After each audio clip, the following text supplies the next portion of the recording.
Assalamualaikum warahmatullahi taala wabarakatuh. Perkenalkan, nama saya Ilyas. Saya dari Prodi Ahwal Sasjiyah Universitas Muhammadiyah Bekasi.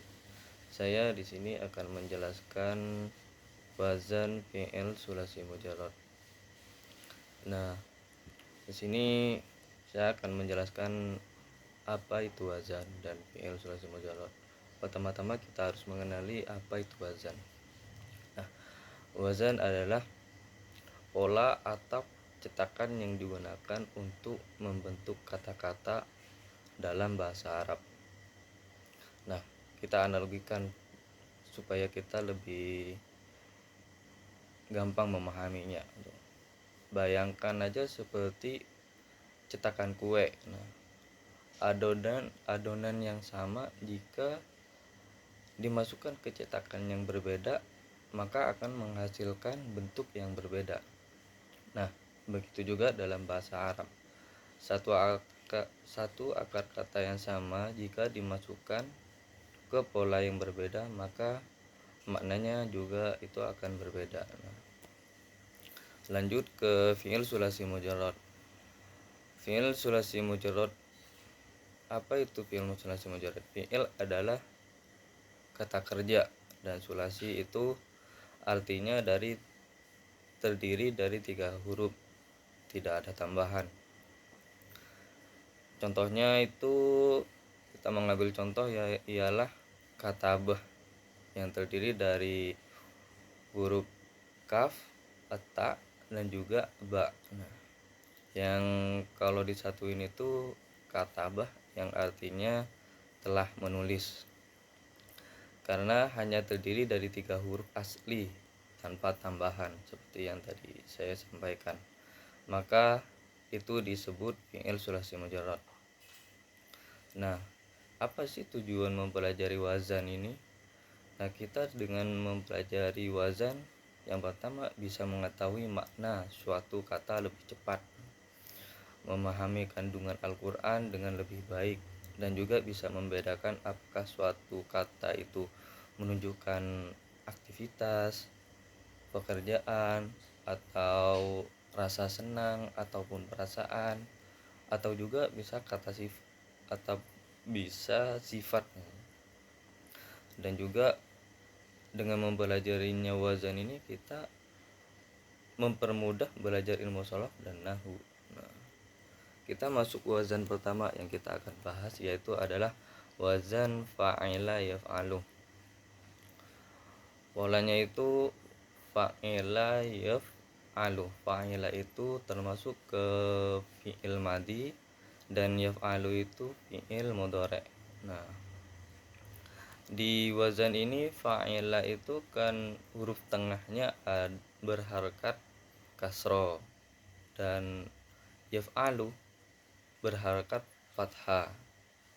Membedakannya itu fi'il madinya itu berharakat kasro, fa'ilah ainnya itu berharakat kasro, dan yaf'alu fi'il mudhari'nya itu berharakat fathah. Nah, di wazan pertama ini memiliki makna yang menunjukkan perasaan, bisa kondisi atau keadaan fisik kita. Artinya kata yang menggunakan pola ini biasanya menggambar suatu apa yang dirasakan seseorang itu, bukan tindakan atau pekerjaan yang dilakukan seseorang di wazan pertama ini.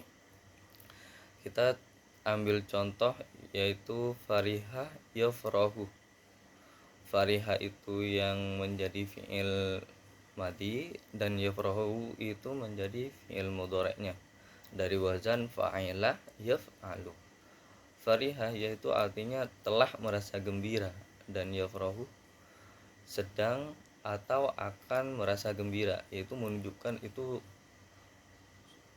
suatu perasaan, bukan suatu tindakan atau pekerjaan.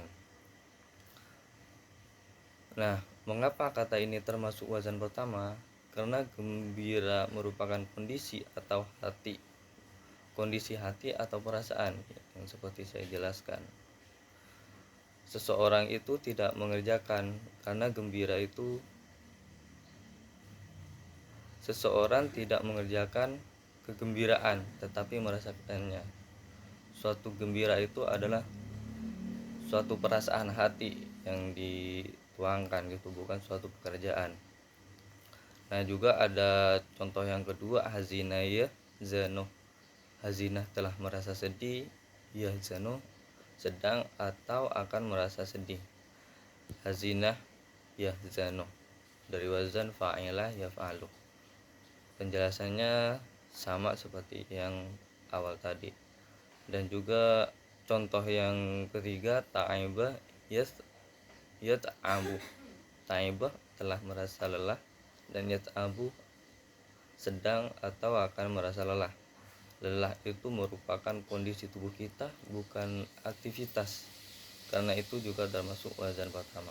Nah, wazan pertama itu kalau kita bisa disimpulkan jika menunjukkan kata senang, sedih, takut, lelah, dan juga lain-lainnya seperti lapar dan juga haus. Itu termasuk kelompok yang menunjukkan keadaan atau perasaan, itu termasuk wazan yang pertama. Nah, pembahasan yang kedua itu fa'ila yaf'alu. Fa'ila ini termasuk fi'il madhi, dan yaf'ilu ini masuk fi'il mudhari'. Nah, kalau yang pertama fa'ila yaf'alu, huruf tengahnya itu yang fi'il madhi kasra, yang fi'il mudhari'nya fathah. Nah, di wazan ini fi'il madinya yang huruf tengahnya itu kasra, fi'il mudhari'nya juga sama, yaitu kasra juga. Di wazan ini menunjukkan makna aktivitas atau proses perbuatan atau kegiatan atau suatu pekerjaan yang dilakukan seseorang. Nah, kita ambil contoh yaitu hasibah ya sibu, artinya itu telah menghitung. Fi'il madinya ya hasibah, fi'il mudhari'nya ya sibuk, yaitu suatu pekerjaan seseorang lagi menghitung dan juga sudah menghitung. Hasibah telah menghitung, ya sibuk artinya sedang menghitung atau lagi menghitung. Nah, di wazan kedua ini suatu bisa disimpulkan suatu yang dilakukan seseorang, yaitu suatu pekerjaan. Nah, yang terakhir pembahasan yang ketiga itu adalah wazan fa'ala yaf'alu. Fa'ala ini bentuknya fa'ala fi'il madhi dan yaf'alu itu fi'il mudhari', yang tengah-tengahnya sama-sama berharakat dhamma. Fa'ala ainnya berharakat dhamma, dan juga fi'il mudhari'nya juga berharakat dhamma. Fa'ala yaf'alu. Nah, makna di wazan ketiga ini ialah menunjukkan sifat tetap, karakter atau watak yang melekat pada seseorang. Kita ambil contoh aja. Yang pertama, karumah yakrumuh. Karumah sendiri ini artinya telah menjadi mulia, dan yakrumuh menjadi mulia. Kata ini menunjukkan sifat kemuliaan yang menetap. Yang contoh kedua yaitu asunah yasunuh, artinya adalah asunah telah menjadi baik dan yasunuh menjadi baik, menunjukkan sifat baik seseorang yang berada pada seseorang itu. Nah, apa sih perbedaan dari wazan-wazan yang tiga itu, dari wazan yang pertama sampai yang ketiga?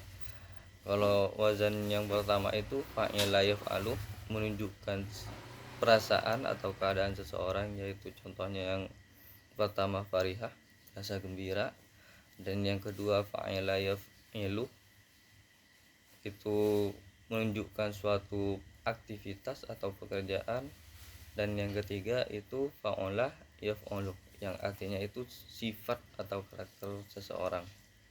Nah, mungkin itu saja yang bisa saya sampaikan. Mohon kalau ada kesalahan yang saya sampaikan, mohon bimbingannya, dan wassalamualaikum warahmatullahi taala wabarakatuh.